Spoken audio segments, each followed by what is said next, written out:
मैं पहला वीडियो बना चुका हूँ मेष राशि का। यह वृषभ राशि का है।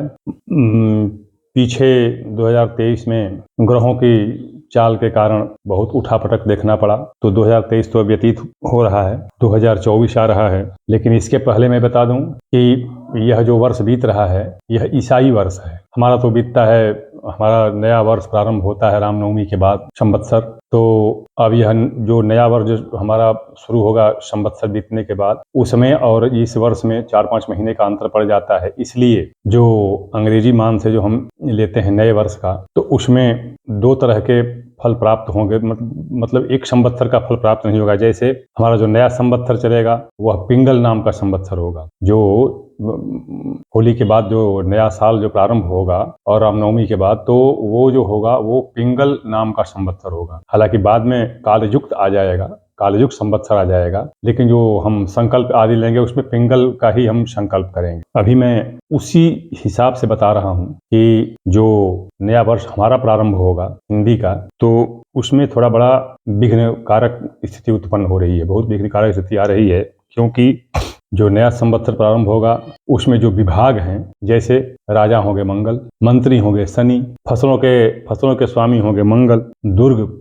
रक्षा कवच इत्यादि के स्वामी होंगे शनि। देखिए मंगल शनि। फिर धन के मालिक होंगे, स्वामी होंगे धनेश, वो मंगल होंगे। फिर जो मेघेश हैं वो शनि होंगे। तो इस तरह से ज्यादा विभाग जो है ये पाप ग्रहों को ही मिल रहा है, क्रूर ग्रहों को ही मिल रहा है। इसमें केवल रसेश और धान्येश और फलेश, यही 3 मिल रहे हैं गुरु शुक्र और चंद्रमा को। शेष जो मुख्य विभाग हैं वो क्रूर और पाप ग्रहों को ही मिल रहे हैं, पहली चीज। तो इसलिए यह संवत्सर नया साल बड़ा उठापटक वाला और जन धन हानि वाला होगा। तो खैर चलिए, हम तो वृष राशि को बता रहे हैं। वृष राशि का बताएं कि सबसे बड़ी बात तो ये है कि देखिए शुक्र, सूर्य और बुध, ये लोग हर 1 महीने पर अपनी राशि बदल लेते हैं, तो इनके अनुसार तो फल उठापटक होगा, वो चलेगा। मुख्य कौन आते हैं जो लंबे समय तक रहते हैं और जिनके राशि परिवर्तन से बड़ा प्रभाव पड़ता है, वो है गुरु, शनि और राहु। ये ज्यादा देर तक रहते हैं और इनका प्रभाव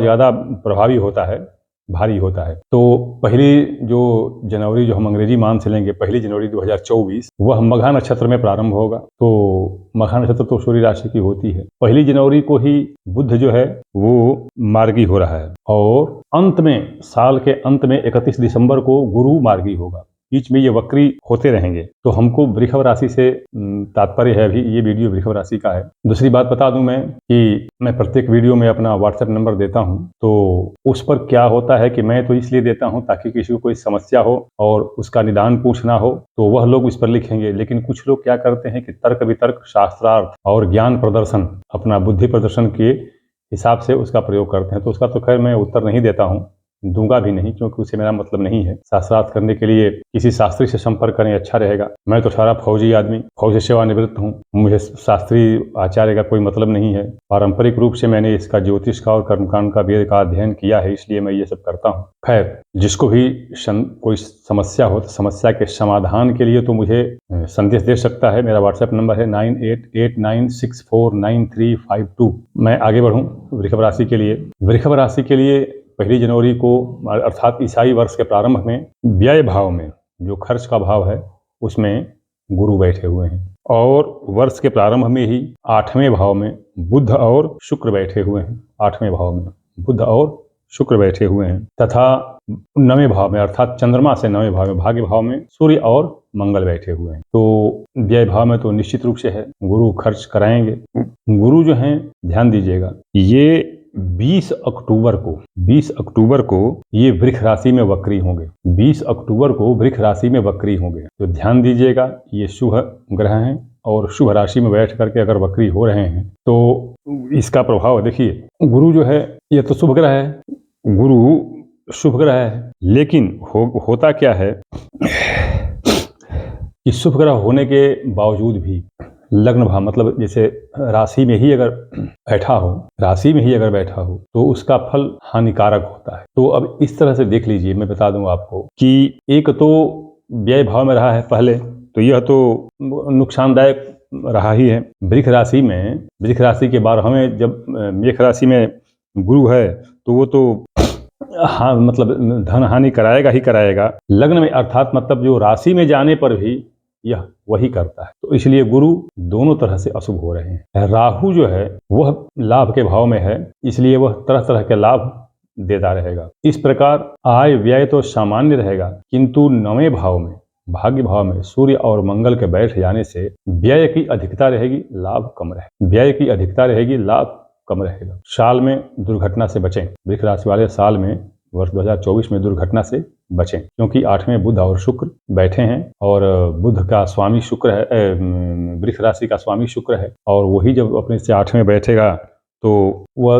दुर्घटना आदि देगा, पारिवारिक तनाव भी देगा। तात्पर्य कहने का ये कि वर्ष में आपको ज्यादा नुकसान से ज्यादा संपर्क होगा, मतलब नुकसान ज्यादा होगा और लाभ कम होगा। पारिवारिक परेशानियां बढ़ी रहेंगी। अस्तु ये जो भी हो, मैं आपको इसके में बता दूं कि इन सब के बावजूद भी आपको देखिए ईश्वरीय कृपा है ये कि सबको एक मुहूर्त मिलता है जिसमें किया गया कार्य, बुरी महादशा हो, बुरे ग्रह हो, सब कुछ हो, लेकिन उस मुहूर्त में कोई किया गया कार्य सफल हो जाता है। जैसे मान लीजिए कि आप कोई व्यापार शुरू करना चाहते हो या व्यापार कर रहे हो और वो आपको बड़ी हानि घाटा नहीं चल रहा है, नुकसान हो रहा है, तो इसमें अगर कोई परिवर्तन करना चाहें या बढ़ाना चाहें या कुछ और योजना अगर बनाए हो व्यापार में, तो अगर इस मुहूर्त में अगर करते हैं तो वह तत्काल फलदायी होगा और बहुत प्रभावी होगा, बहुत प्रभावी होगा। कोई लड़का है, मान लीजिए वह किसी लड़की से शादी करना चाहता है, बात नहीं बन रही है, या कोई लड़की है किसी लड़के से शादी करना चाहती है, बात नहीं बन रही है, तो इस मुहूर्त में अगर उसके माता पिता या स्वयं अगर कोई प्रयास करते हैं तो इस मुहूर्त में किया गया प्रयास सार्थक होगा,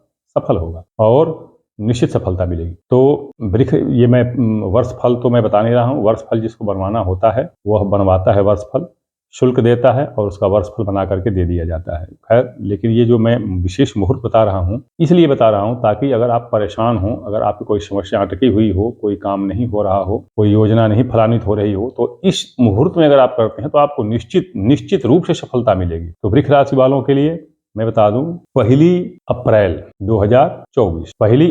2024 को शुक्र जो है मीन राशि का हो जाएगा, उच्च का हो जाएगा, और 12-13-14